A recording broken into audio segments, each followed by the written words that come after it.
प्रिय मित्रों, जय श्री कृष्ण। मैं हूँ आचार्य डॉक्टर विष्णु कुमार मिश्रा, आपका बहुत बहुत स्वागत करता हूँ। आज मैं इस वीडियो के माध्यम से जेम्स स्टोन यानी रत्नों के संदर्भ में आपसे चर्चा करेंगे।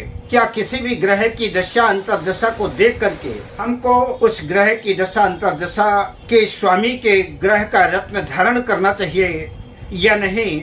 मैं इस संदर्भ पर आपसे उदाहरण कुंडली के साथ चर्चा करूंगा। पर मैं विषय क्रम में प्रवेश करूं उससे पहले आपसे आग्रह, अगर आपने अभी तक हमारे इस चैनल को सब्सक्राइब नहीं किया है तो प्लीज चैनल को सब्सक्राइब करें, साथ ही नोटिफिकेशन बेल को भी प्रेस कर दें। अगर आप अपनी या अपनों की जन्म कुंडली का बृहद प्रेडिक्शन कराना चाहते हैं, विश्लेषण कराना चाहते हैं, या किसी भी किस्म का ज्योतिषी परामर्श हमसे प्राप्त करना चाहते हैं, अथवा कि उत्तम क्वालिटी के रियल राशि रत्न आदि प्राप्त करना चाहते हैं, तो आप स्क्रीन पर फ्लैश हो रहे नंबरों पर हमसे संपर्क कर सकते हैं। हमारा जो आज का विषय है जेम्स स्टोन को लेकर के, किसी भी ग्रह की दशा अंतर्दशा के ग्रह का रत्न धारण करना चाहिए अथवा नहीं। पहले मैं आपको बता देना चाहता हूँ कि रत्न धारण करने वालों के दो वर्ग हैं। एक वर्ग तो वह है जो कि सौंदर्य जगत से प्रभावित है। रत्नों का सौंदर्य, रत्नों की चकाचौंध उसको प्रभावित करती है, उसको आकर्षित करती है, और वो जेम्स स्टोन उसको अच्छा लगा, उसकी आंखों में चुभ गया। बहुत से लोग तो ऐसे भी हैं कि अत्याधुनिक दुनिया में दिखावे की दृष्टि से भी ऊंचे से ऊंचे रत्न धारण करते हैं। ऐसे लोगों का कोई एस्ट्रोलॉजिकल एडवाइस या कि मेडिकल एस्ट्रोलॉजी से कोई दूर तक कोई संबंध नहीं रहता। उनका संबंध सिर्फ इतना है कि उन्होंने रत्न देखा और लाल, पीले, नीले, हरे, बैगनी कलर के रत्न देखे और उन रत्नों से प्रभावित होकर के उन्होंने रत्न को धारण कर लिया। ऐसे लोगों के लिए तो इस वीडियो में हमारी किसी किस्म की कोई एडवाइस नहीं है। मैं दूसरे वर्ग की बात करूं, जो एक दूसरा वर्ग है। एक वर्ग तो फैशन परस्त है, उसको अच्छा लगा, उसकी पॉकेट अलाउ करी, उसके पास पैसे हैं और उसने जेम्स स्टोन खरीद लिया, रत्न खरीद लिया। और एक दूसरा वर्ग है, उस दूसरे वर्ग के लोगों के लिए यह वीडियो खास तौर से उपयोगी सिद्ध होगा। खास तौर से जो लोग ज्योतिष में रुचि रखते हैं, जो ज्योतिष प्रेमी हैं, उनके लिए यह वीडियो और भी खास होने वाला है। रत्नों को, जेम्स स्टोन को धारण करना यह मेडिकल एस्ट्रोलॉजी के अंतर्गत आता है। जब कोई भी व्यक्ति किसी समस्या से ग्रस्त होता है, ग्रहों का बल कम है, ग्रहों की डिग्री कम है, किसी भी वजह से उसके कार्य में विघ्न बाधाएं आ रही है, या कि ऐसा भी हो सकता है कि कोई व्यक्ति लंबे अंतराल से बीमार है, बड़े बड़े हॉस्पिटल में बड़े बड़े डॉक्टरों से इलाज करके थक गया है, और इलाज करने के बाद भी जब उसको कोई फायदा नहीं हुआ तो फिर वो अंत में ज्योतिषी के पास आता है और ज्योतिषी उसकी कुंडली देखता है और उसकी कुंडली को देख करके उसको परामर्श देने के बाद जो है रत्न एडवाइस करता है कि किस व्यक्ति को, इस जातक को कौन सा रत्न धारण करना चाहिए। तो ये जो दूसरा वर्ग है, यह जब रत्न खरीदने का मन बनाता है, जेम्स स्टोन परचेज करना चाहता है, तो इसके पीछे एस्ट्रोलॉजिकल एडवाइस, ज्योतिषी परामर्श रहता है। किसी ज्योतिषी के सलाह के आधार पर ही रत्न खरीदने जाता है। तो ऐसी कंडीशन में, ऐसी स्थिति में ज्योतिषी को जो भी कुंडली देखने के बाद लगता है वह वैसी ही परामर्श देता है।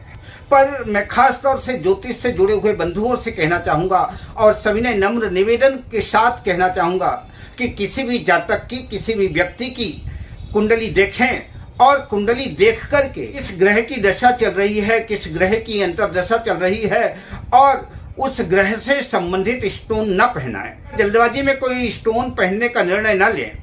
पहले यह देखें कि हम जिस ग्रह की दशा चल रही है, जिस ग्रह की अंतर्दशा चल रही है, वह ग्रह जो है फला जातक के लिए हम जिसको रत्न एडवाइस कर रहे हैं उसके लिए कारक है, मारक है, किस कंडीशन में है, किन भाव का स्वामी है, वह कैसा रिजल्ट देने वाला है, उससे नुकसान ज्यादा होगा या फायदा ज्यादा होगा।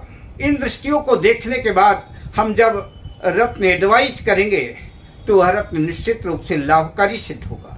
वरना अगर हम गलत रत्नों का चयन कर लेंगे तो गलत रत्नों का चयन करने के बाद जो है सामने वाले के सामने विकट परिस्थितियां खड़ी हो जाएंगी। सामने वाला एक तो उसके रत्न के पैसे डूब गए और दूसरी बात विपरीत परिस्थितियों से घिर गया, उसके सामने संकट उपस्थित हो गया। एक कुशल ज्योतिषी का फर्ज होता है कि जैसे कोई पेशेंट, कोई भी मरीज जब किसी डॉक्टर के पास जाता है और अपनी बीमारी बताता है तो डॉक्टर उससे संबंधित उसका डायग्नोज करता है, उसको एक्सरे की सलाह देता है।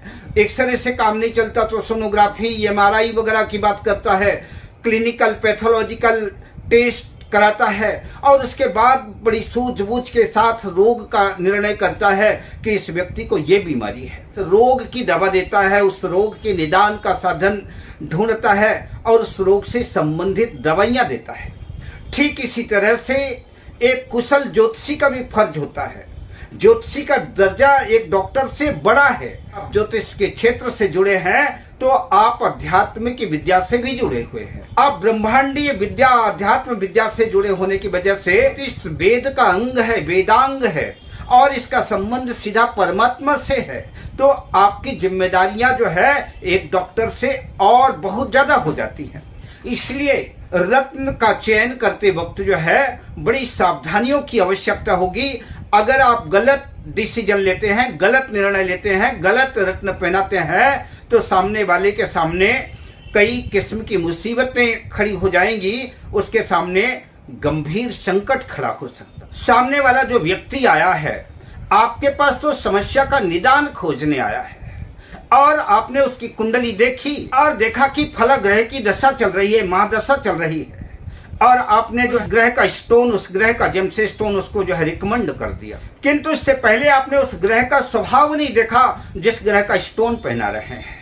आपने ये नहीं देखा कि जन्म पत्रिका में किन भाव का स्वामी है, वह ग्रह कारक है, मारक है, त्रिक भाव का स्वामी है या कि केंद्र त्रिकोण का स्वामी है। आपने देखा नहीं, आपने सिर्फ दशा देखी, अंतरदशा देखी और उसके लिए जो है रत्न एडवाइस कर दी। आपने अगर गलत रत्न धारण करवा दिया तो स्वाभाविक रूप से सामने वाले व्यक्ति के सामने विकट परिस्थितियां आएंगी, प्रतिकूलताएं आएंगी, उसके जीवन में झंझावात आएगा, प्रत्येक क्षेत्र में संघर्ष बढ़ेगा। क्योंकि दशाएं एक दो दिन के लिए तो आती नहीं। दशाओं में विंशोत्तरी दशा ज्यादा प्रचलित है, विंशोत्तरी दशा को लोग ज्यादा देखते हैं। मैं भी विंशोत्तरी दशा के आधार पर ही कार्य करता हूँ। मैं अपनी बात बड़ी स्पष्टता के साथ आपके सामने रखूं उससे पहले मैं आपको बताना चाहता हूं इस चार्ट के माध्यम से कि किस ग्रह की विंशोत्तरी दशा कितने दिनों की होती है।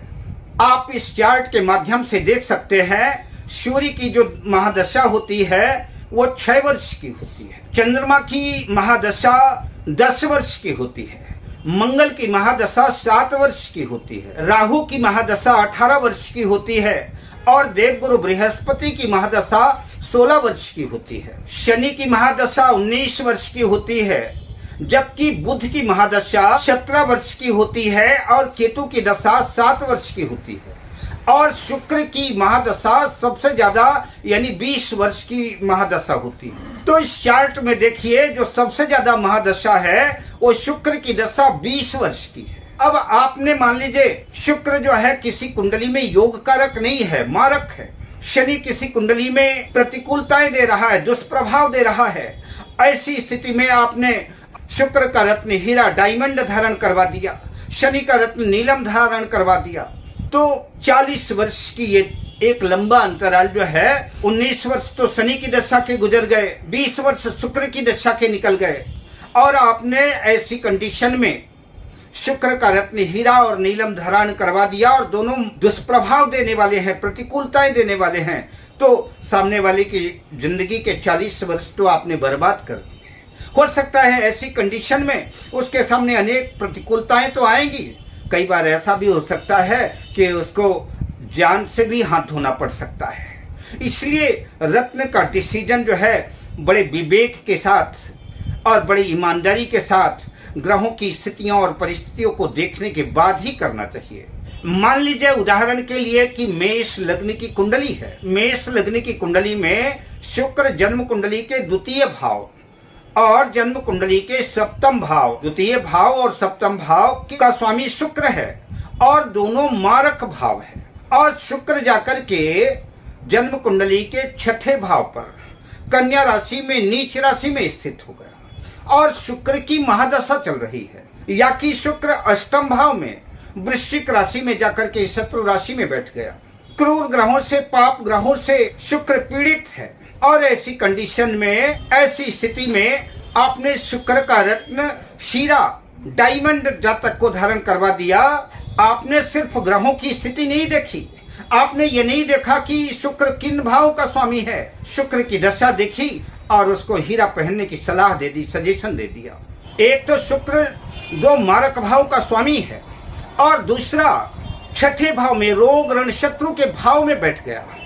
तो एक कहावत चरितार्थ हो जाएगी कि एक तो करेला और दूसरा नीम चढ़ा। ऐसी कंडीशन में जो आपका सजेशन होगा, जो आपकी सलाह होगी हीरा डायमंड धारण कराने की, वो बिल्कुल गलत होगी और सामने वाले की जिंदगी को बर्बाद करने वाली होगी, तबाह करने वाली होगी। इसलिए मेरा आपसे आग्रह है, किसी भी ग्रह की दशा महादशा का रत्न धारण कराने से पहले आप कुंडली को बहुत अच्छी तरह से विचार करें और पूरी ईमानदारी से, जैसे एक डॉक्टर कुशल सर्जन, एक कुशल चिकित्सक पूरे शरीर का डायग्नोस करता है, ठीक उसी तरह से आप अपनी कुंडली का डायग्नोस करने के बाद ही उसको रत्न धारण करने की सलाह दें। अब मैं आपसे लेता हूं विदा, मिलता हूं अगली वीडियो में शुभकामनाओं के साथ। जय श्री कृष्ण।